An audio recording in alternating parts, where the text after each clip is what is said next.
The house on Meridian Crest Drive had been featured in Architectural Digest 3 years before Lionel Beaumont turned 50. And the reporter who wrote the piece had called it a monument to self-made discipline.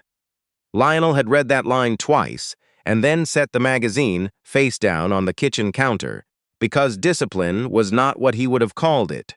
What he would have called it, if anyone had asked, was consequence. Every room in that house was a consequence of something.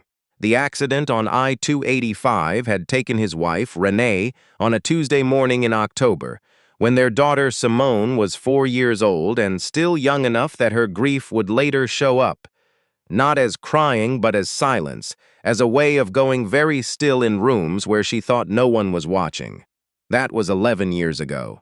Lionel had learned to read the stillness the way some fathers learn to read report cards.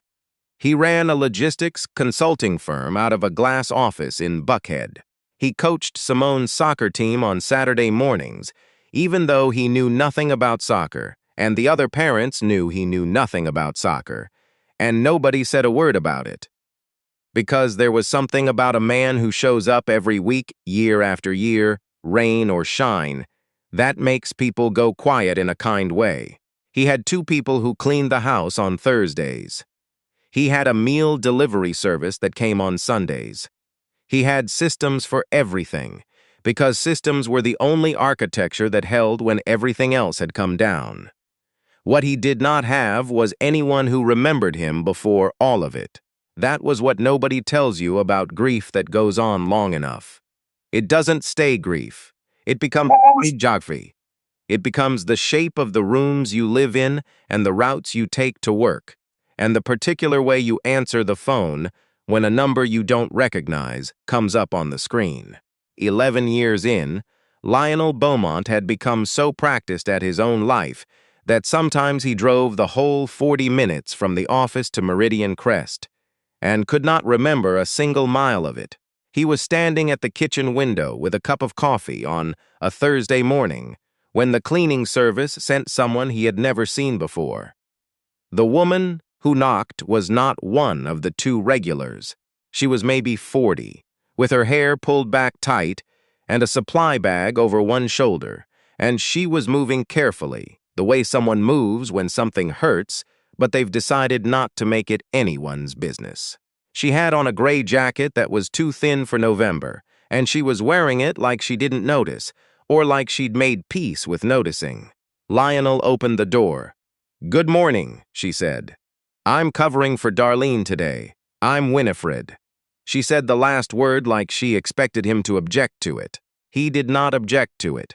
He told her to come in and showed her where the supplies were, and then stood in the kitchen doorway for one extra moment, because something about the way she had said her own name had snagged on something in him, the way a thread catches on a rough edge of wood. He went to his home office and opened his laptop and told himself he was imagining things. He was not imagining things. Winifred Osei had sat 2 rows behind him in Mrs. Calloway's AP English class at Westlake High School in 1993.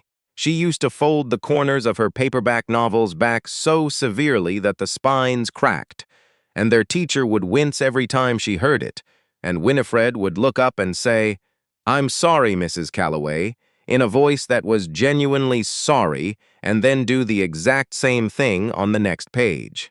She had been the kind of student who asked questions that made the room go quiet because nobody, including the teacher, was entirely sure of the answer. She had chin in the specific and particular way of being 17 and paying attention to things you aren't supposed to pay attention to, someone Lionel had noticed in a way he had never spoken aloud. She had moved to Charlotte with her family their senior year. He had not thought about Winifred Osei in at least 15 years. He sat in his home office and listened to the sound of her working in the next room and understood, with a clarity that was almost embarrassing, that he could not go back out there. Not yet. Not until he figured out what was on his face, because whatever it was not something he was prepared to show a stranger, which was what she was now. 32 years was enough time to make someone a stranger. He lasted about 40 minutes. He came out under the pretense of refilling his coffee, which she could probably see through, and she was on her hands and knees cleaning behind the baseboards in the hallway, moving slowly and steadily and not looking up when he walked past. "Can I ask you something?" he said, and then stopped because that was a terrible way to start. She sat back on her heels and looked up at him. Her face was older, obviously, but there was something in the arrangement of it, something in the particular way her eyes held still while the rest of her waited, that was exactly the same as it had been in 1993. "Westlake High," he said. "Class of '94. She looked at him for a long moment. Then something moved across her face, not quite a smile, something in between the two. "Lionel," she said. Not a question. "Yeah," she exhaled through her nose. It might have been a laugh. "Okay," she said. "Okay." Like she was accepting a delivery she hadn't expected. He wanted to ask her 17 things at once, which meant he asked her nothing. And they stood there in the hallway of his too-large house, in a silence that had the particular texture of 32 years in it, which is to say it was not comfortable, and it was not entirely uncomfortable either. It was just weight, the kind that accumulates when two people have both lived whole lives in the same span of time without knowing anything about what the other one was doing. She went back to the baseboards. He went back to the office. He did not do a single productive thing for the rest of the morning. She came back the following Thursday. Darlene, he learned later, had taken a leave of absence for a family matter. Winifred was covering the route for the foreseeable future. He told himself he was not glad about this. He was very glad about this. He started making coffee when he heard her car in the driveway. He told himself that was coincidence. It was not coincidence. They talked in increments. 10 minutes here, 15 minutes there. The way you talk when you're both aware that there is a lot of ground and you are both, for different reasons, moving carefully. He learned that she had spent 12 years in Charlotte, then moved to Nashville, then to Memphis, then to Atlanta 4 years ago. He learned that she had been married and that she wasn't anymore, and that she said this in a tone of voice that meant he should not ask follow-up questions, which he didn't. He learned that she had a son named Deshawn's, who was 19 and studying engineering at Georgia Tech, and the way she said his name, with that specific tightening around the eyes that is the involuntary signature of a parent who is proud and scared in equal measure, told him more about her than anything else she said. She learned that he had a daughter and that his wife had died and that he had been running the house alone for 11 years. She didn't say she was sorry in the way that people usually say they're sorry, which is with their faces arranged into something that is really about their own discomfort with your loss. She said, 11 years is a long time to keep a house like this running by yourself, which was the truest and most dignified thing anyone had said to him about it in recent memory, and he had to look out the window for a moment to get his bearings. The fourth Thursday, Simone was home from school with a cold. Lionel had set her up on the couch with tea and a blanket and the remote control, and when Winifred arrived, Simone looked up from the couch with the frank, assessing gaze of a 15-year-old who has had to learn early how to read adults in her home. "Hi," Simone said. "Hi yourself," Winifred said without missing a beat. "How bad is it?" 101, Simone said. "Throat or head? Both." Winifred nodded like this was a report she was filing. She went to the kitchen and came back 10 minutes later with a mug of something that smelled like ginger and honey and something else Lionel couldn't identify. And she set it on the coffee table next to Simone's tea with no ceremony whatsoever, like it was the most natural thing in the world, and said, "Drink that first. It works better hot." Simone drank it. Later, when Lionel asked what it was, Winifred said, "Something my mother used to make." She said it with the particular careful flatness of someone who has learned to talk about their mother in a way that holds the grief at arm's length and does not invite sympathy. and Lionel understood that her mother was gone, and he didn't say anything, and somehow not saying anything was exactly the right thing. It was Simone who said it first, which should not have surprised him. She said it on a Sunday night, approximately 6 weeks after Winifred had started coming on Thursdays, while they were eating takeout from the Thai place on Peachtree that they'd been ordering from since Simone was 7. She said it without looking up from her container of pad CU, in the conversational tone she always used for the things she had thought about very carefully and was now choosing to release into the room. "You like her," Simone said. Lionel put his chopsticks down. "She's a good person," he said. "Dad, Dad." He picked up his chopsticks. "Put them back down." "I don't know what I am," he said, which was the most honest thing he'd said out loud in a very long time. Simone looked up at him then. She had Renee's eyes, not in color but in quality, the way they held things without flinching. "That's okay," she said. "You don't have to know yet." He thought about Renee, which he did not do the way he used to. The early grief had been so total it had felt like drowning. This was different. This was like standing on the shore and looking out, and the water was still there, all of it, and it would always be there, and you were okay. You were still standing. You were okay. "She has a hard situation," he said. "I know. She's not in an easy place right now. I know, Dad. I have eyes." He did not say anything else, but he sat there in the kitchen of the house on Meridian Crest, with the takeout containers between them and his daughter, watching him with her mother's patient eyes. And he thought about a woman who had sat 2 rows behind him in English class and asked questions that made rooms go quiet. And he thought about the particular arithmetic of second chances, which is that they almost never announce themselves, and you almost always only recognize them in the rear view. He found out about the situation the way he found out about most things that mattered, by accident, because someone told him something they didn't mean to tell him. He ran into his neighbor, Paulette Drummond, at the grocery store on a Saturday morning. Paulette was the kind of person who had opinions about other people's lives that she had not been asked for, which Lionel had always found exhausting, but she also had genuine warmth underneath the opinions, which meant he had never been able to dislike her properly. She asked how he was. He said fine. She said she'd seen someone at his house on Thursday mornings.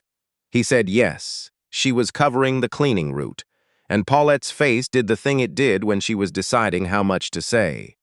"I know who she is," Paulette said in a careful tone. "I know her situation."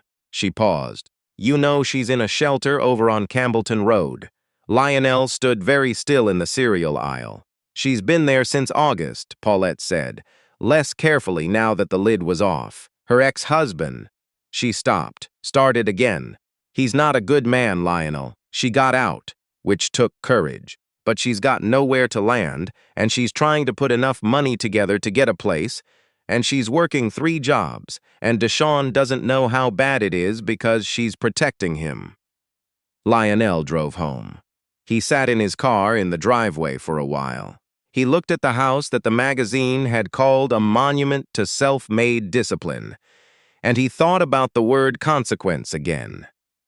And he thought about the way you build systems to hold things up. And he thought about what it would mean to let one of those systems serve someone else for a change. He was not a man who made impulsive decisions. He was the opposite of that. He was a man who made spreadsheets and risk assessments and who took 6 months to choose a car. But there are moments when the right thing is obvious in a way that bypasses every spreadsheet you've ever made. And this was one of them. He had a guest suite on the 2nd floor that Simone's college-aged cousin had used once, 2 years ago, for a weekend, and that had been sitting empty ever since. He did not tell himself he was doing this because of anything other than what it was. He waited until the following Thursday. She arrived at 8 o'clock the way she always did, and he told her before she could put down her bag that he wanted to talk to her about something. And the look that crossed her face, the careful practiced blankness of someone who has learned to brace themselves for the floor dropping out, made something tighten in his chest. "I'm not letting you go," he said immediately, because he could see exactly what she was thinking. "That's not what this is." She exhaled. The practiced blankness softened by about 10%. "I have a guest suite," he said. "Second floor, private bathroom, separate entrance from the back hallway. It's been empty for 2 years. I'm not using it. I would like for you to use it." He paused. "Temporarily. Until you have what you need to get your own place. No conditions. No strings. You keep your privacy. I keep mine. The house is big enough that we'd barely see each other." She looked at him for a long time without saying anything. He knew enough not to fill the silence. "Lionel," she said finally, and the way she said his name, with that same exact weight she'd had in the hallway 6 weeks ago. Not quite a question, something older than a question, made him understand that she was not going to make this easy or simple, which was correct, because it was not easy or simple. "I don't need charity," she said. "I know you don't. And I don't. I'm not looking for." She stopped. Something moved across her face. "I don't want you to feel like you owe me something because we went to school together." "I don't feel like I owe you anything," he said. "I have a room. You need a room. That's the whole equation." She looked at the room, or rather at the wall beyond which the room was, for a long moment. He watched her doing the calculation that he knew she was doing, the one where you add up your pride against your circumstances and see which side is heavier. He had done that calculation himself in the early years after Renee, when the grief and the bills and the 4-year-old and the mortgage had all arrived at the same time, and his mother had had to help him more than he had ever planned to need help. "I would pay something," she said. "Whatever the room costs. I'm not staying for free. We can figure that out," he said. "I'm not negotiating on that part, okay. And I want Simone to be fine with it." "Simone suggested it," he said, which was not entirely true, but it was true enough. Something crossed Winifred's face that was too complicated to name. It lasted about a second, maybe less. Then she put her bag down on the counter, slowly, like a person setting down something they'd been carrying for a long time. "Okay," she said. She moved in on a Saturday. She had 2 bags and a box and a piece of luggage that had a broken wheel she was managing with a workaround involving a bungee cord, and she refused Lionel's help with any of it in a way that was not rude but was very clear. He respected this completely and stood in the kitchen and let her make her own trips up the back stairs. Simone, to her eternal credit, appeared in the kitchen at 9 in the morning with a plate of the blueberry muffins she'd made from the box mix she kept in the pantry, and knocked on the guest suite door and offered them through the door without opening it. And Winifred opened the door and looked at the muffins, and then at Simone and said, "You made these?" "Box mix," Simone said. "Still counts," Winifred said, and took the plate, and Simone went back downstairs looking like she's had accomplished something significant, because she had. The first 2 weeks were a calibration, 3 people learning the grammar of a shared space. Lionel was a morning person. Winifred was not. Simone was a night person on weekends and a barely functional, at any hour person on weekday mornings, which Winifred adapted to immediately and without being asked, moving quietly through the upstairs hallway before 7, the same way Lionel had learned to move quietly through the upstairs hallway 11 years ago, and this parallel was not lost on him, and he did not look at it directly. They established, without discussing it, a set of unwritten agreements. Winifred cooked on Tuesday nights. Lionel cooked on Sundays. The kitchen was neutral territory. The back stairwell was her space. If the guest suite door was closed, it was closed. If it was open, it meant she was available for the kind of conversation that doesn't need to be started formally, which turned out to be the best kind. He learned things in pieces, that she had spent 3 years trying to leave before she got out, that the reason Deshawn was at Georgia Tech was almost entirely because of her, because she had worked every available hour for 4 years to make the tuition possible, and she had not told Deshawn the half of what that had cost her, that she had a sister in Phoenix who kept calling and kept offering, and that Winifred kept not accepting because she was 43 years old and she was not going to show up at her younger sister's door like something that needed to be rescued. "There's a difference between being rescued and being helped," Lionel said. They were in the kitchen. It was a Tuesday night and she'd made chicken and rice, and he'd opened a bottle of wine they were mostly not drinking. "Is there?" she said. "Rescued means someone else is in charge of the outcome," he said. "Helped means you still have your hands on it." She looked at him across the counter. "Where'd you get that from?" "I made it up just now," he said. She considered it. "Okay," she said. "That's actually right. I know. Don't push it," she said, and there was something in her voice that was, for the first time since she'd come through his front door 8 weeks ago, almost entirely light. Not quite a laugh, but light. It was Deshawn who landed everything. He came for Thanksgiving, because Winifred had told him she was staying with a friend, which was technically true, and also the most compressed version of the truth she could manage without lying outright. And Lionel had agreed to be described as a friend, without requiring further elaboration, because he understood the geometry of what Winifred was protecting her son from. Deshawn Osei was 19 years old and 6'2", and studying structural engineering. And he came through Lionel's front door with the physical confidence of someone who has never yet had serious cause to doubt himself, which is not arrogance but simply youth, and Lionel liked him immediately with the uncomplicated warmth he sometimes felt for young people who reminded him that the world was still making people worth the trouble. Deshawn figured it out somewhere around day 2. He did not make a scene about it. He was his mother's son, which meant he held things in the arrangement of his face without letting them out until he had decided what to do with them.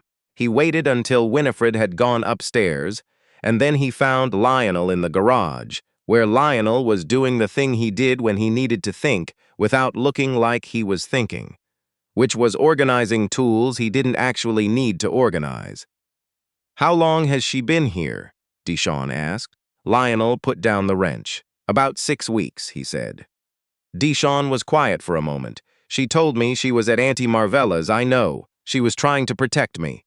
"Yes." Another long pause. "She's okay?"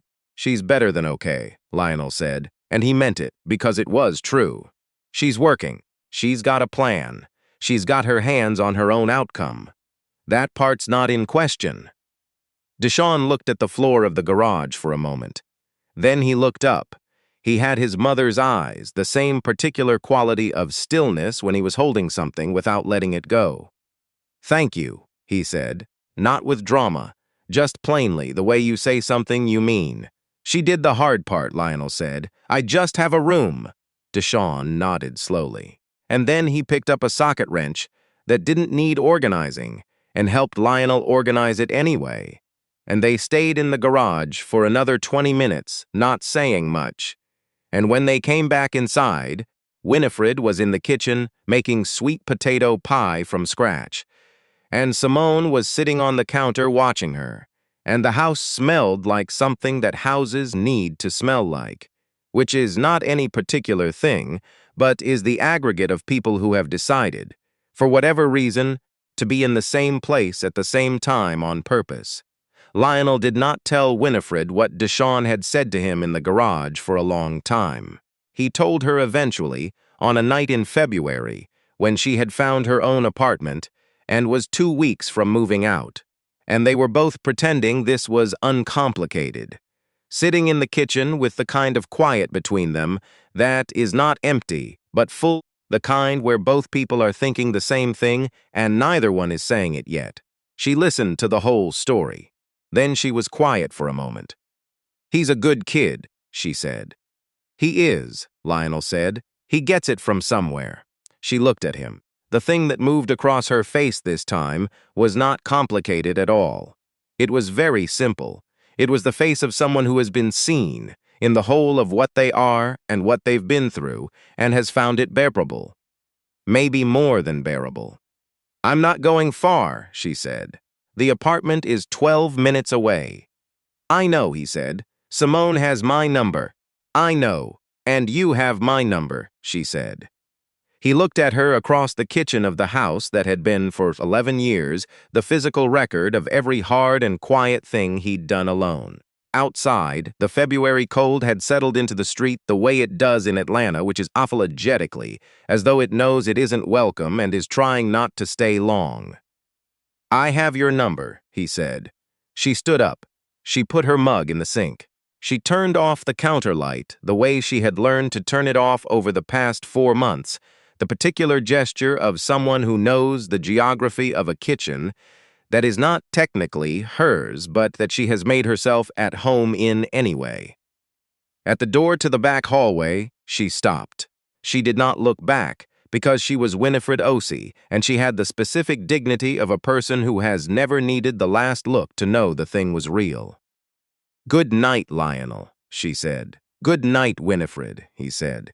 She went up the back stairs. He sat in the kitchen for a while with the light on. "Maybe you have someone from 30 years ago that you've filed away under finished. And you've been wrong about that. And you haven't known it until just this moment, sitting wherever you're sitting, listening to this story. Maybe there's someone who needs a room that you have, or a steadiness that you've built out of your own hard years, or just the particular grace of being seen without being made smaller.